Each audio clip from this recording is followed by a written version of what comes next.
બોડેલીમાં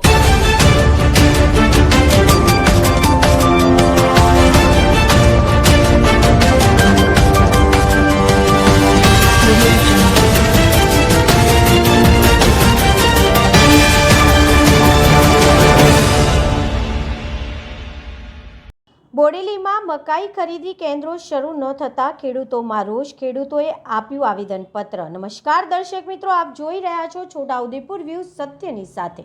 છોટાઉદેપુર જિલ્લાના મુખ્ય ગણાતા એવા બોડેલી પંથકમાં આ વર્ષે ખેડૂતો દ્વારા મકાઈનો મબલક ઉત્પાદન કરવામાં આવ્યું છે, પરંતુ આ ખુશી હવે ખેડૂતો માટે ચિંતાનું કારણ બની રહી છે। સરકાર દ્વારા મકાઈના ટેકાના ભાવ જાહેર કરી દેવામાં આવ્યા હોવા છતાં બોડેલી એપીએમસી ખેતીવાડી ઉત્પન્ન બજાર સમિતિ ખાતે આજ દિવસ સુધી સરકારી ખરીદી કેન્દ્રો શરૂ કરવામાં આવ્યા નથી, જેને લઈને સ્થાનિક ખેડૂતોમાં ભારે રોષ જોવા મળી રહ્યો છે અને આ બાબતે ખેડૂતો દ્વારા રાજ્યના કૃષિ મંત્રી તેમજ બોડેલી એપીએમસી અધ્યક્ષને લેખિતમાં ઉગ્ર રજૂઆત કરવામાં આવી છે। ખેડૂતોનો આક્ષેપ છે કે સરકારી ખરીદી કેન્દ્રો સમયસર શરૂ ન થવાના કારણે ખુલ્લા બજારમાં વેપારીઓ ખેડૂતોની મજબૂરીનો સીધો લાભ ઉઠાવી રહ્યા છે। સરકાર દ્વારા નક્કી કરાયેલા ટેકાના ભાવ કરતાં ખૂબ જ ઓછા ભાવે વેપારીઓ મકાઈની ખરીદી કરી રહ્યા છે, જેના કારણે જગતના તાતને રાત દિવસની મહેનત બાદ પણ પાયમાલ થવાનો વારો આવ્યો છે। બજારમાં ઓછી કિંમતે માલ વેચવાનું એ સીધું ખેડૂતોનું આર્થિક શોષણ છે। ખેડૂતોએ પોતાની રજૂઆતમાં સ્પષ્ટ ચીમકી આપી છે કે જો આગામી ટૂંક સમયમાં બોડેલી એપીએમસી ખાતે ટેકાના ભાવે ખરીદી શરૂ કરવામાં નહીં આવે તો ખેડૂતો આર્થિક રીતે પાયમાલ થઈ જશે અને આ અન્યાય સામે આગામી 20 દિવસોમાં ઉગ્ર આંદોલન તેમજ રસ્તા પર ઉતરી વિરોધ પ્રદર્શન કરવાની ફરજ પડશે। હવે જોવાનું એ રહ્યું કે તંત્ર આ બાબતે ક્યારે જાગે છે અને ખેડૂતોના હિતમાં ક્યારે નક્કર નિર્ણય લેવામાં આવે છે। Bureau report Virendrasinh Desai, Bodeli, Chhotaudepur. સાહેબ, બીજી વસ્તુ મારી સાંભળવામાં આપેલું છે પુરવઠા મંત્રી સાહેબને ધારાસભ્યના લેટર પર માંગણી કરી છે કે મકાઈ અને બીજી વસ્તુ સાહેબ, મેં એવું પણ સાંભળ્યું છે કે સરકાર તો મકાઈની આયાત કરવાની છે, જ્યારે ખેડૂત ઘરનો ખેડૂત જ્યારે એને ટેકાના ભાવ નથી મળી રહ્યા તો બહારથી આયાત કરવાનો શું મતલબ?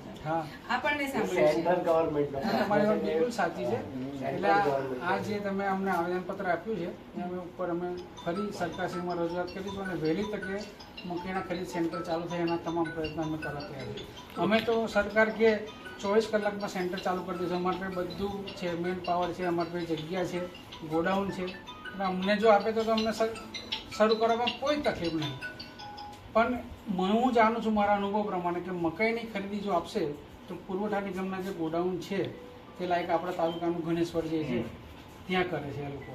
અમને આપે તો તમે કરવા તૈયાર જ છે। અને બીજું સાહેબ, જે રીતે મોંઘવારી વધતી જાય છે, મજૂરી, ખાતર, પાણી, આ બધું જ, તો આ ભાવમાં તો કદાચ ખેડૂતનો ખર્ચો પણ ના નીકળે। હું પોતે ખેડૂત છું એટલે હું તમારી લાગણી સમજી શકું છું।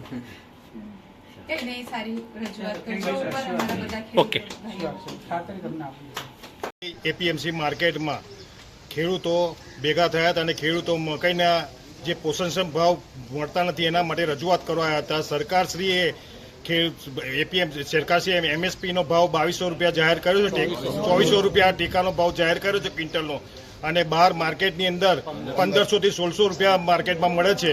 તો એની રજૂઆત કરવા માટે ખેડૂતો બધા ભેગા થયેલા। તો અમારા ધારાસભ્યશ્રી, સંસદ સભ્યશ્રીને અમારે જે અત્યારે રજૂઆત કરે કે ભાઈ અંદર આગળ સરકારશ્રીને રજૂઆત કરે કે ભાઈ ટેકાના ભાવે એમએસપીને ખરીદી ટેકાના જાહેર કરે છે સરકાર, તો પછી એમએસપીની ખરીદી પ્રમાણે કેમ ખરીદી ના શકે એમ। એટલા માટે અમે રજૂઆત કરવા આજે એપીએમસી માર્કેટમાં આવ્યા હતા। શું નામ તમારું, ગામ કયું? નિમેશભાઈ સામળભાઈ, તાંદલચા। ઓકે, આજે અમે બોડેલી એપીએમસી ખાતે મકાઈની ખરીદી સરકાર કરે એના માટે અમે એક આવેદનપત્ર આપવા આવ્યા હતા। તો એ અમે સેક્રેટરી સાહેબને આવેદનપત્ર આપ્યું છે।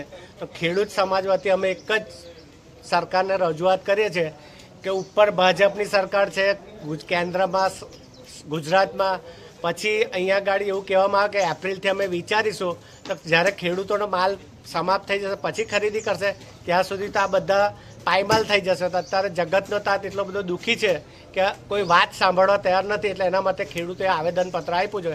તમે દરેક જિલ્લા છોટાઉદેપુરના 3 ધારાસભ્ય, સંસદ સભ્ય, એમને એક ઉગ્ર રજૂઆત કરીએ છીએ કે તમે અત્યારે સંસદ ચાલુ છે, લોકસભા વિધાનસભા ચાલુ છે, તો તમે તાત્કાલિક એનો અમલ કેમ ના કરાવી શકો?